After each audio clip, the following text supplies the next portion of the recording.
आज बनवणार आहे मी गव्हाचे बिस्किट। चला तर मी तुम्हाला बिस्किट बनायचं शिकवते। दूध, रवा, इलायची, साखर, बेसन पीठ, गव्हाचं पीठ। बघा आता ह्याला सगळं वाटून घ्यायचंय। रवा, बघा गव्हाचं पीठ, बघा बेसन पीठ, साखर, इलायची, बघा असं वाटून घेतलंय। ज्यादा बारीक पण पावडर नाही करायची, बिस्किटासाठी पाहिजे ना असंच वाटून घ्या तुम्ही पण। बघा हे सुक्का नारळ मी खिसून टाकते।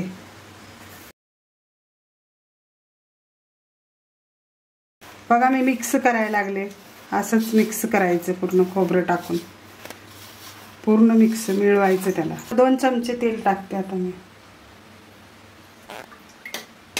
2 चमचेच टाकायचं। पूर्ण मिळवून एक जीव करून घ्यायचे पूर्ण।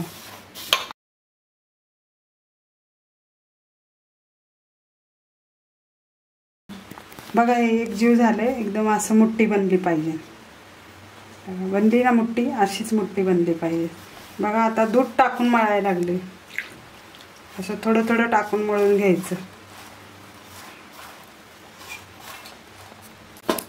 बघा असं मळून घेतलंय। लय पातळ पण नाही, असं घट्टसर मळून घ्यायचं आणि याला 10 मिनिटासाठी रेस्ट द्यायचं। ह्याला आपण झाकून घेऊ, 10 मिनिटासाठी रेस्ट देऊ।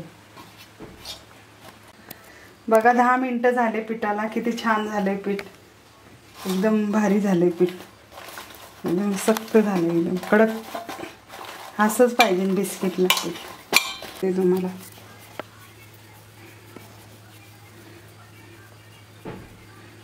हे बघा असं बनवायचं।